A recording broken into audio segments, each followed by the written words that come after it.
ಯಾರು ಹೇಳಿದ್ರು ಅಂತ ದಲಿತರು ಅಟ್ರಾಸಿಟಿ ಕೇಸ್ ದಾಖಲಿಸುವುದು ತಪ್ಪು.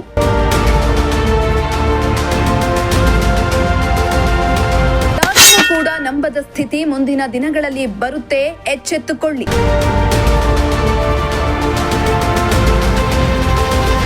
ಯಾರ್ಯಾರೋ ಹೇಳಿದ್ರು ಎಂದು ದಲಿತರು ಅಟ್ರಾಸಿಟಿ ಕೇಸ್ ಮಾಡುವುದು ತಪ್ಪು.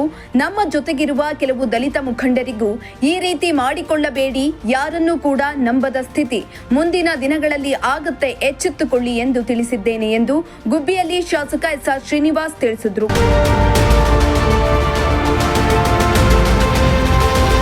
ಗುಬ್ಬಿಯಲ್ಲಿ ವಿವಿಧ ಕಾಮಗಾರಿಗಳಿಗೆ ಶಂಕುಸ್ಥಾಪನೆ ನೆರವೇರಿಸಿ ಮಾತನಾಡಿದ ಅವರು, ನಿಜವಾಗಿಯೂ ದಲಿತರ ಮೇಲೆ ಹಲ್ಲೆಯಂತಹ ದೌರ್ಜನ್ಯಗಳು ನಡೆದ್ರೆ ಕೇಸ್ ದಾಖಲಿಸಿ ಕ್ರಮ ಆಗುತ್ತೆ. ಅದನ್ನ ಬಿಟ್ಟು ಬೇರೆಯವರನ್ನ ಎದುರಿಸಲು ಅಟ್ರಾಸಿಟಿ ಕೇಸ್ ದಾಖಲು ಮಾಡುವುದು ಸರಿಯಿಲ್ಲ. ಇತ್ತೀಚೆಗೆ ಇಂತಹ ಪ್ರಕರಣಗಳೇ ಜಾಸ್ತಿಯಾಗಿವೆ. ಮೇಲ್ಜಾತಿಯವರು ಜಮೀನು ಪಡೆಯಲು ದಲಿತರನ್ನ ಎತ್ತಿಕಟ್ಟಿ ಗಲಾಟೆ ಮಾಡಿಸುವ ಕೆಲಸ ನಡೆಯುತ್ತಿದೆ. ಇಂತಹ ಕೆಲಸ ದಲಿತರು ಕೂಡ ಮಾಡಬಾರದು. ನನ್ನ ಅನುಕೂಲಕ್ಕಾಗಿ ನಾನು ಹೇಳಿದ್ರೆ ನೀವ್ಯಾಕೆ ಅಲ್ಲಿ ಹೋಗಿ ಗಲಾಟೆ ಮಾಡುತ್ತೀರಾ, ಇದು ಸರಿಯೇ ಎಂದು ಇತ್ತೀಚಿನ ದಿನಗಳಲ್ಲಿನ ದಲಿತರ ನಡೆಯ ಬಗ್ಗೆ ಎಂದು ಗುಬ್ಬಿ ಶಾಸಕ ಎಸ್.ಆರ್. ಶ್ರೀನಿವಾಸ್ ಬೇಸರವನ್ನ ವ್ಯಕ್ತಪಡಿಸಿದ್ರು.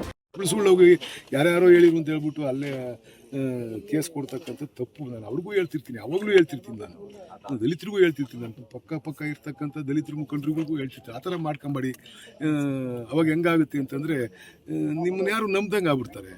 ಸುಮ್ಮನೆ ಯಾರ್ದೋ ಹೇಳ್ತಾರೆ ಅಂತ ಹೋಗಿ ನೀವು ಅಟ್ರಾಸಿಟಿ ಕೊಟ್ಟರೆ ಚೆನ್ನಾಗಿರಲ್ಲ. ನಿಜವಾದ ಹಲ್ಲೆ ಆಗಿರ್ತಕ್ಕಂಥದ್ದು ನಿಜವಾಗಿ ಪ್ರಾಮಾಣಿಕವಾಗಿ ಆಗಿದ್ರೆ ಅದ್ರ ಮೇಲೆ ಕ್ರಮ ಕೈಗೊಳ್ತಾರೆ.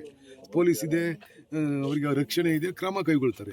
ಕೆಲವೆಲ್ಲ ಹೆಂಗಾಗ್ತವೆ ಅಂತಂದರೆ ಬೇರೆಯವ್ರನ್ನ ಎದುರಿಸೋಕ್ಕೋಸ್ಕರ ಈ ಕೇಸ್ಗಳು ಆಗ್ತಾವೆ. ಇತ್ತೀಚೆಗೆ ಆಗ್ತಾ ಇರೋವೆ ಅವೇ ಜಾಸ್ತಿ ಆಗ್ತಾ ಇಲ್ಲ. ದೂರು ಕೊಡೋದು ಒಂದು ಭಾಗ ಆದರೆ ಪೊಲೀಸ್ನವ್ರಿಗೆ ಪರಿಶೀಲನೆ ಮಾಡಿ ಆಗ್ತಿಲ್ವ ಹಂಗಾದ್ರೆ? ಸರ್, ಪರಿಶೀಲನೆ ಮಾಡು ಅಂತ ಹೇಳ್ತಾ ಇಲ್ಲ. ಸುಪ್ರೀಂ ಕೋರ್ಟ್ ಡೈರೆಕ್ಷನ್ ಏನೈತೆ, ನೀವು ಯಾರೇ FIR ಕೊಟ್ಟರು ನೆಕ್ಸ್ಟ್ ಫರ್ದರ್ ನೀನು ಇನ್ವೆಸ್ಟಿಗೇಷನ್ ಮಾಡು, ಫಸ್ಟ್ FIR ಹಾಕು ಅಂತ ಹೇಳುತ್ತೆ. ಇದು ಈ ಕೇಸಲ್ಲಿ ಏನಾಗುತ್ತೆ ಅಂದರೆ FIR ಆಯಿತು ಅಂದರೆ ಅವ್ನು ಕತ್ತಿರುಗಬೇಕಾಗುತ್ತೆ, ಅವ್ನಿಗೆ ಬೇಲ್ ಸಿಗಲ್ಲ. ಇಲ್ಲ ಅರೆಸ್ಟ್ ಆದರೆ ಬೇಲ್ ಕೊಡ್ತಾರೆ. ಅರೆಸ್ಟ್ ಆಗಿದ್ರೆ ಒಳಗೆ ಹೋಗ್ಬಿಡ್ತೀವಿ ಅಂತ ಬೈಕ್ ಏನು ಮಾಡ್ತಾರೆ ಅಂತ ಅಂದ್ಬಿಟ್ರೆ ಅವ್ರು ಕತ್ತಿರುತ್ತಾರೆ.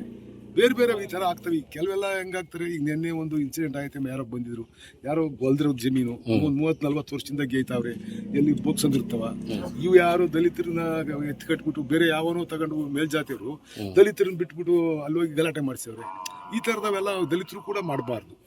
ಯಾರೋ ನಾನು ಅನುಕೂಲಕ್ಕೋಸ್ಕರ ನಿಮ್ಗೆ ಹೇಳಿದ್ರೆ ನೀವ್ಯಾಕೆ ಹೋಗಿ ಗಲಾಟೆ ಮಾಡ್ತೀರಾ? ಇದರಲ್ಲೆಲ್ಲ ಮಧ್ಯವರ್ತಿಗಳು ಅವರೇ. ಇಂಥ ಕೇಸ್ ಆದರೆ ಅದ್ರಾಗೆ ರಾಜಿ ಮಾಡಕ್ಕೆ ಓಡಾಡ್ತಾರೆ. ಇವೆಲ್ಲ ದೊಡ್ಡ ಇಶ್ಯೂ ಐತಿ. ನೀವು ಪೇಪರ್ ದಲಿತರನ್ನ ಎತ್ಕಟ್ಟುವಂತ ಕೆಲಸ ತಾಲೂಕಲ್ಲಿ ನಿರಂತರವಾಗಿ ನಡೀತಾ ಇಲ್ಲ. ಯಾರು ಎತ್ಕಡ್ತಾ ಇಲ್ಲ, ಅವರು ಬುದ್ಧಿವಂತರವ್ರೆ ದಲಿತರು. ಈಗ ಹೇಳ್ದಂಗೆ ಯಾರೋ ಜಮೀನುಗಳನ್ನ ದಲಿತರು ಮಾಡಿ ಎದುರಿಸುವಂತ ಅಷ್ಟು ಇನ್ಸಿಡೆಂಟ್ಗಳು ಈ ಥರ ಆಗ್ತವೆ.